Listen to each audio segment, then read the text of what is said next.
Well, welcome everyone. Glad to have you here tonight on what is a unique evening. Yes, this once a year gathering that is different than probably any other in some ways. And we're glad that you're here with us. This night is going to have a couple of different parts to it. And I'll tell you a little bit about those in just a moment so you have a sense of where we're heading and what we're doing. But first, let me just say a little bit about Ash Wednesday and about Lent. And to do that, I have to talk, of course, about Yosemite National Park. I had really one of the privileges of my life of traveling there about a year and a half ago and doing some backpacking. And the journey there, the experience of it was amazing, of course. But, and you do know this from any trip you've planned, there's also all of the preparation that leads up to the experience itself. And really, that may be a pretty apt analogy for Lent, that Lent is preparation for an experience. It's preparation for us experiencing and remembering and celebrating the death and resurrection of Jesus. But it's this period of preparation beforehand. And it's 40 days long, although you have to do a little bit of tricky math. You don't count Sundays, but between Ash Wednesday and Easter, not including Sundays, you get 40 days. And that 40 is a purposeful number. It's a number that shows up a lot in the biblical text. Anybody know a guy by the name of Elijah? Ever hear of that person? He's a prophet. What does Elijah do before he begins his work as a prophet? He spends 40 days in solitude in the mountains. Jonah and the giant fish. How long is Jonah in the belly of this fish? 40 days. Sorting out his hesitancy, let's say, with being obedient to what God has asked him to do. The Israelites, of course, are in the wilderness for 40 years, a season of preparation, a long one, albeit.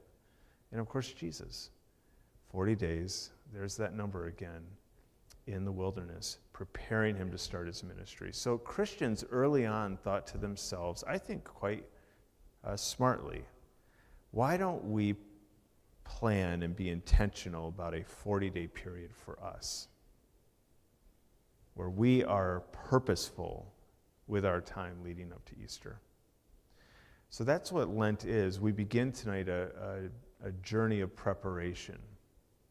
To do that, what we're going to do in this space is have about half of our night thinking about what it is that we might want to let go of before we begin this journey. When I went to Yosemite, I had a spreadsheet. I'm a bit of a geek, okay? And so that's just true. But I also felt like I needed to do it. Probably not true, but I felt like I needed to, because when you're backpacking in the wilderness, you do not want to carry anything that you do not need. So I measured every item that I carried to the ounce and had to make some difficult decisions about what not to take with me. We're going to do a little bit of that tonight, space and time to reflect and ask ourselves, what do we want to maybe leave behind or let go of? Then the other half of the evening, the second half, is a pivot. It's a pivot toward hope and anticipation. Lent is not just somberness and ashes, although we will have the chance, if you'd like, to have ashes put on your forehead tonight. But it's not just that. It is, of course, hope and anticipation of what we're moving towards, which is resurrection, right? So we're going to leave some space tonight to invite you to think about what you want to hope for in the next 6 weeks. Okay? So that's where we're headed tonight. Before we do either of those two things, though, we're going to take a breath and just a pause. Because chances are you've had a lot come at you today, this week. You're carrying responsibilities, concerns, and hopes. And it might be actually pretty hard to actually be here in this space right now. So here's the invitation as we begin. Here's some words up on the screen that we're going to say together in just a moment. In just a moment, we'll speak these out loud. Once we've said those words, you'll hear a song start to play. And during that song, you may stay precisely where you are, or you may come to one of these three tables and simply light a candle. There's nothing, magical about these candles. But coming forward and lighting a candle to take a breath for a moment, be part of introducing light and warmth into the room, remembering that the light of God is in us, that it cannot be extinguished. All of these symbolic things kind of can be connected to that act. So as a way of just trying to root yourself here, be present here, you could choose to light a candle. So we'll say those words, have a couple minutes to do that if you'd like, or to stay where you are. We'll say those words again, and then we'll begin with the other parts I already talked to you about. So let me get that song ready to go. And let's say these words together, nice and slow. Ready? I am here. God is here. This is holy ground. All right.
So a moment to just take a breath, try and center ourselves, be here in this space.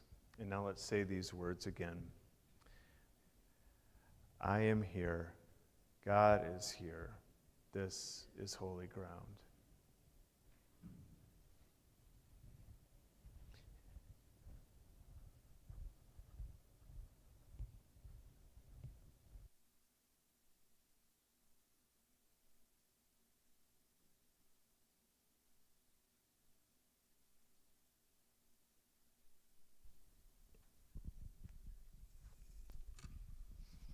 I'm going to read you a story tonight.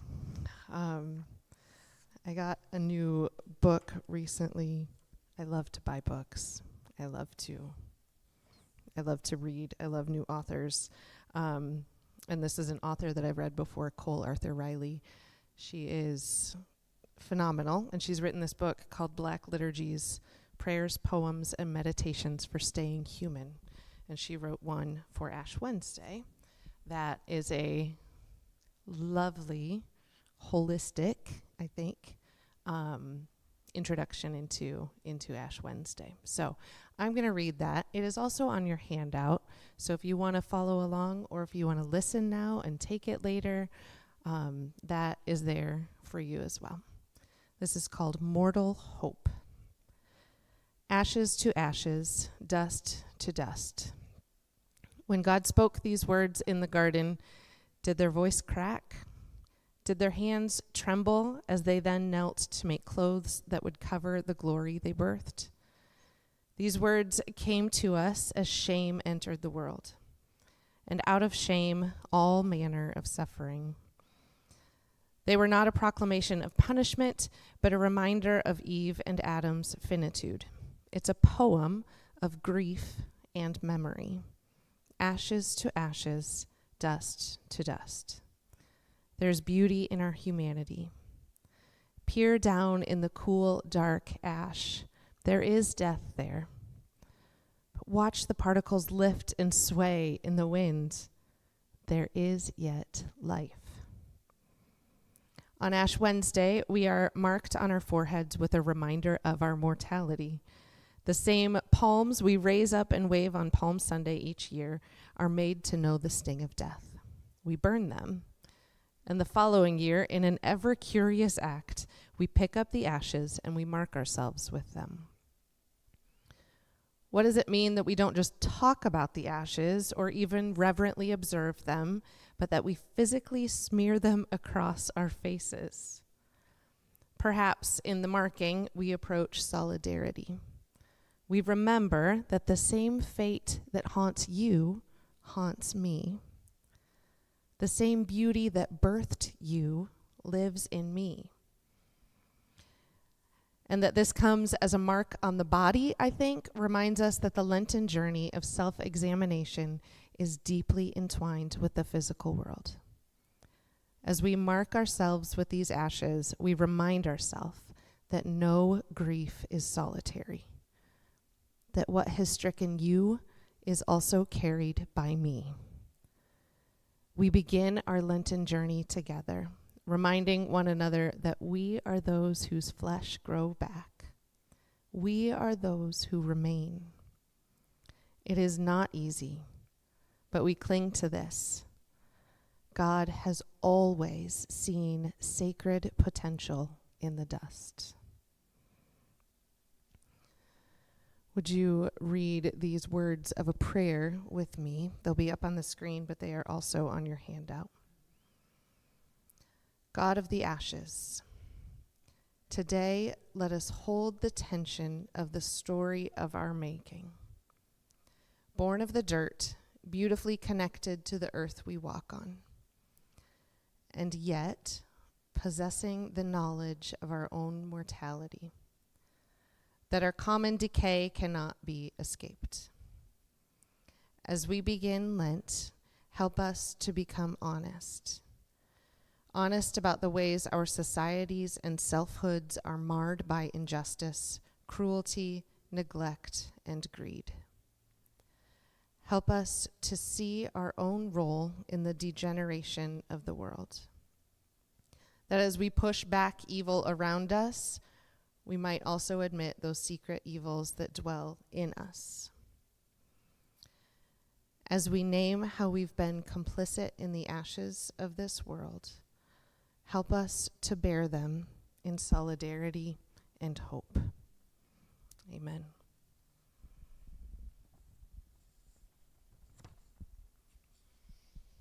From dust you came, and to dust you shall return. This verse that is often spoken to us when we receive ashes on our foreheads reminds us of our humanity.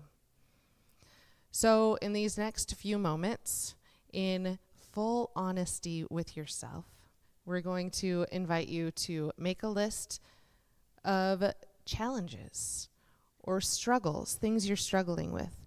Maybe it's those secret evils that dwell within us that prayer just offered. Life is messy, life is complicated, But it's good to pause and to name the things that are not right with the world for sure, but in this moment that we feel are not right within us. Name anything that is heavy or hard in this moment. You can write them down on your handout. You can doodle a picture. You can put a note in your phone. Whatever that is for you, take a couple of minutes and write down the things that are hard right now. And then we'll do something else with those in just a minute here.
As you continue to write those things, I invite you to maybe look back at some of the things you've already written and to go a little deeper into that challenge and to say, what is the core emotion that drives that? Or maybe what is a core fear that drives that in me? For example, instead of just saying, I'm too busy, can you say, I fear that if I don't do all of these things, I will not be loved, right? There's something behind all of these challenges. So in these next couple of moments, I invite you to take what you've written and go just a little deeper with that, and maybe try to identify some emotion or fear that goes along with that.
What we've done here in these few moments is simply confession, to name the things that are true, to be honest with ourselves and with God, and to name the things that are true. And as you have been writing, this is a way of you offering all of those things to God as well. So as you take one more look at your list, let me offer these words of prayer over you, us, and all of those things. God, may we know that we are forgiven and that we are free from the guilt and the shame that we may be carrying about those challenges. May we know your grace, and may we offer it freely to ourselves and to others as we simply name these things that are true. Amen.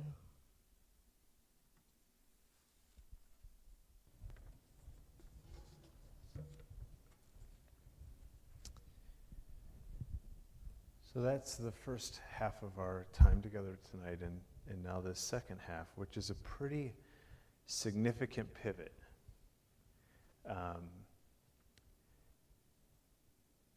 To do the introspective work of asking ourselves, what do I maybe want to let go of? What am I carrying that I don't want to carry anymore? What are the difficult things in my life? What are the challenging things in the world? That's heavy stuff.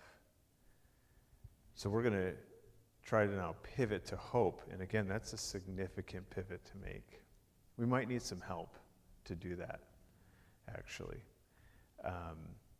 We might need someone to help move us from the seriousness, appropriate seriousness of the reflecting we've been doing, and now to think with excitement and even anticipation about what could be, because that's where we're going to try and go here to end tonight. So we have a little video of someone who I think you probably have come across before. This is probably not going to be a new video to you, although you probably haven't seen it for a little while. And I would just invite you to let this person perhaps inspire you and begin to help all of us pivot toward anticipation and hope. I think we all need a pep talk.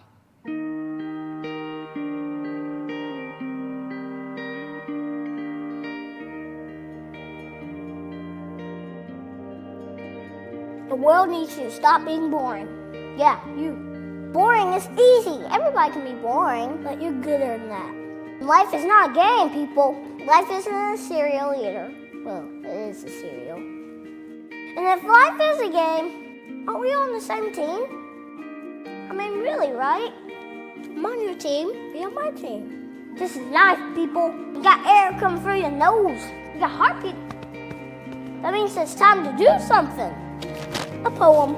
Two roads diverged in the woods, and I took the road less traveled. It hurt, man! Really bad. Rocks, thorns, and glass. My parts broke. Wah! Not cool, Robert Frost. But what if there really were two paths? I want to be in the one that leads to awesome. It's like that dude Journey said, don't stop believing, unless your dream's stupid. Then you should get a better dream. I think that's how it goes. Get a better dream and keep going. Keep going, and keep going. Will Michael Jordan have quit? Well, he didn't quit. No, he retired. Yeah, he retired. But before that, in high school, what if he quit when he didn't make the team? He would have never made Space Jam. And I love Space Jam. What will be your Space Jam? What will you create will make the world awesome? Nothing if you keep sitting there. That's why I'm talking to you today. This is your time. This is my time. It's our time. We can make every day better for each other. If we're all on the same team, let's start acting like it. We got work to do. We can cry about it, or we can dance about it. We were made to be awesome. Let's get out there. I don't know everything. I'm just a kid. But I do know this. It's everybody's duty to give the world a reason to dance. So get to it.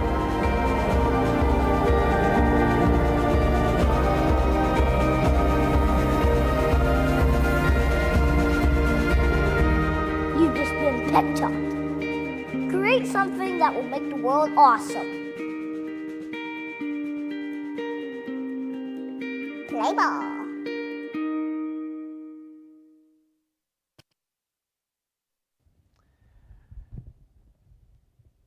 So I don't know what if anything, in there maybe was inspirational or at least encouraging to you. But we thought it might help us again make this shift.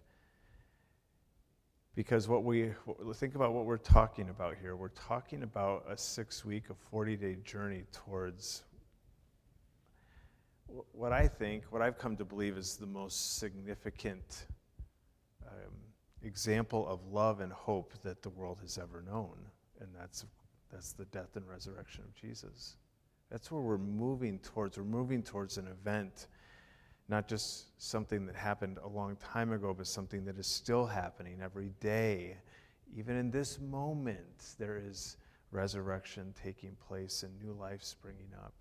That's what we're moving toward here on this journey, which ideally would put a bit of a pep in our step. Yes, the world is challenging, and we have a list of those things, but we also might be able to be people of hope. So I want to give you a few moments to reflect, just like you have on challenges. I want to invite you to consider hopes and intentions that you might have for the next 6 weeks. We're going to take a couple minutes here to just give you a chance, and me a chance, to think about that. And let's just start with the hopes. Let's start by just giving some thought to what we hope for here this Lent season. Chances are good for me that if I was not with you here in this space tonight asking this question, what do I hope for in Lent? Chances are really good I would never think to ask this question. The world would just power on. But Lent is meant to be this time of intention and purpose. So, what might you be hoping for in the next 6 weeks? In your life, in the life of those you love, in the places that you go, in this world at large? It could be in any of those spaces. Let's take a moment here to think about that and to write some ideas down about what we're hoping for.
You can keep thinking about what hopes might mean for you.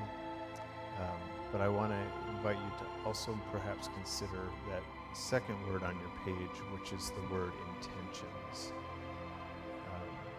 I think chances are probably really good for all of us, most of the time, if not all of the time. Unless we are intentional about moving toward the things that we are hoping for, they just don't happen. They don't just magically, sometimes miracles in that sense, or magical things, or whatever you'd like to call it. Sometimes things do, I suppose, happen like that, but most of the time in our lives, especially if we're going to be involved, it requires intention. So, as an example, I wrote down one of my hopes is that I hope in these next 40 days to be more hopeful. I am really struggling as of late to be hopeful, or to put it differently, to not be cynical about much of our world. And that's a good hope, I think, hope to be more hopeful. But if that's all that I say is I hope this, without being intentional in some way, setting an intention to move toward that, it probably won't happen. Nothing will probably shift. So maybe pick one of the things that you're hoping for. And in the next minute or so here, just give a bit of thought about, is there a step for you to take? Is there an intention to set, a direction to move that would help this hope become a reality?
For me, an intention around hope, being more hopeful, is something I actually shared in a sermon a couple Sundays ago, I think, that I just had this realization that a lot of the podcasts, really all of the podcasts I was listening to were heavy, difficult,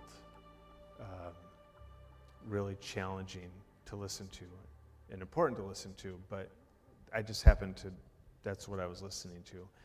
And I realized I need to listen to some things that are also hopeful. I need to kind of mix the menu up a little bit. I've also been thinking about that in my music listening. I listen to a ton of music and all over the place. I think an intentional move for me is to be purposeful, more than usual, about what I'm listening to, and really trying to lean into things that are of depth and hope and light. So I don't know, if there's anything for you, keep stewing on that. We'll come back to it just one more time briefly at the end. But I think what we're trying to do in this Lent journey is hold this tension, acknowledging that we are dust and that it is out of dust that God made us and continues to remake all sorts of things. Both are true. We're trying to hold the tension between the realities that our world is full of challenge and brokenness, and we are called to be people of hope. That's a thing, those are things in tension. We're trying to hold that. And as we close here tonight, we're going to do two things that might just be gifts to us as we try to be people holding those difficult tensions. One thing that we're going to do here next is, if you would like, we're going to invite you to have ashes put on your forehead. There is no pressure to do this at all. We're going to have a breath prayer that Teresa will put up on the screen here in just a moment that we're going to practice.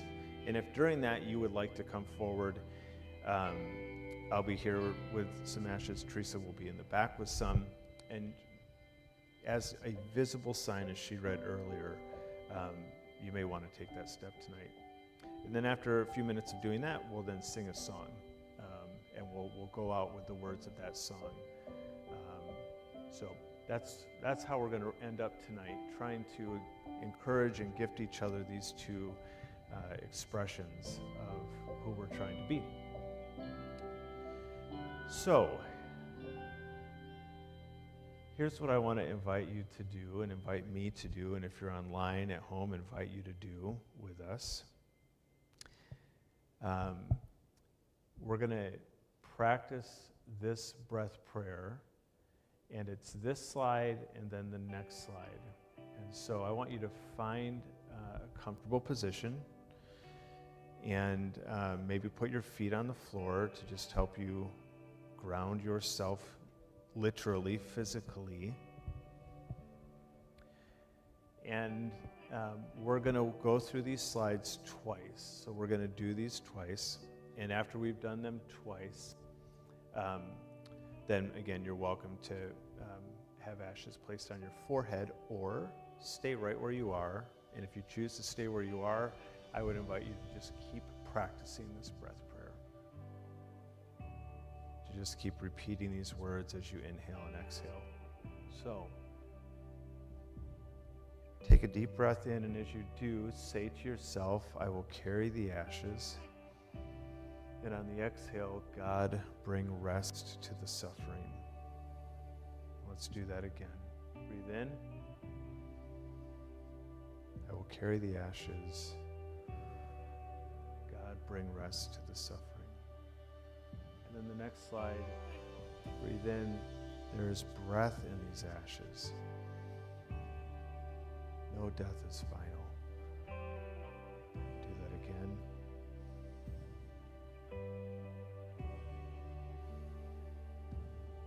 So you can see we're trying to hold both here, even in this breath prayer. We carry the ashes. We are mortal. We are broken. We do feel pain. And there's breath in these ashes. Both are true. So, again, remain where you are. Continue to breathe in and breathe out those words.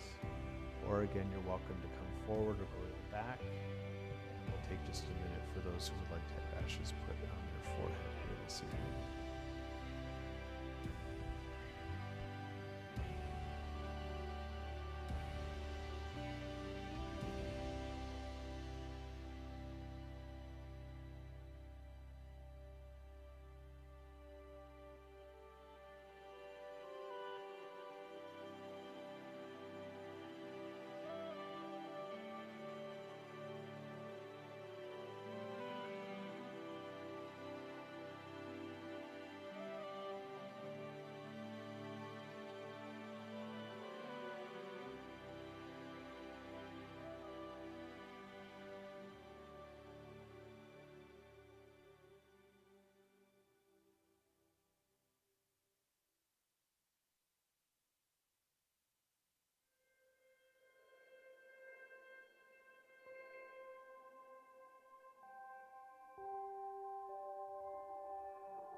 carry these ashes. We are dust. To dust we will return, and there is breath in these ashes. No death is final. Those are two good things to hold as we begin this journey of Lent. And I think it's also good, to say the least, for us to hold the lyrics of this song that we're going to sing, and I'll let Teresa say a word about those. This song is a way to remind us that God is always with us, that Christ is always with us, no matter what, no matter if you feel like you are near dust or if you feel hopeful and joyful.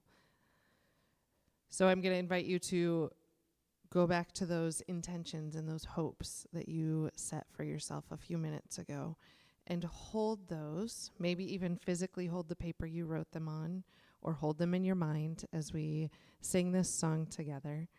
And as we go, with a reminder that Christ is always with us, no matter where we go, no matter what we face, each and every day. I invite you to stand and sing, Christ be with me.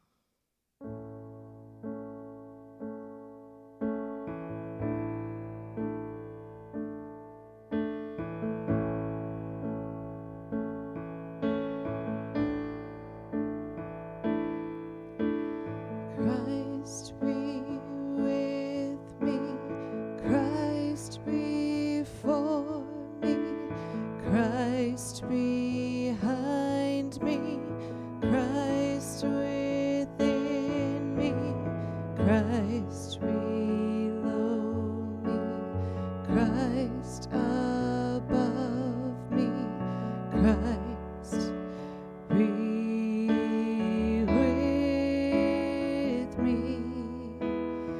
At my right hand, at my left hand, as I lie down, as I rise up, as I stumble, as I fall down, Christ. As I stand, Christ in the heart of everyone who thinks of me. Christ in the mouth of everyone who speaks of me. Christ in every eye that sees me, Christ in every ear that hears me. Amen.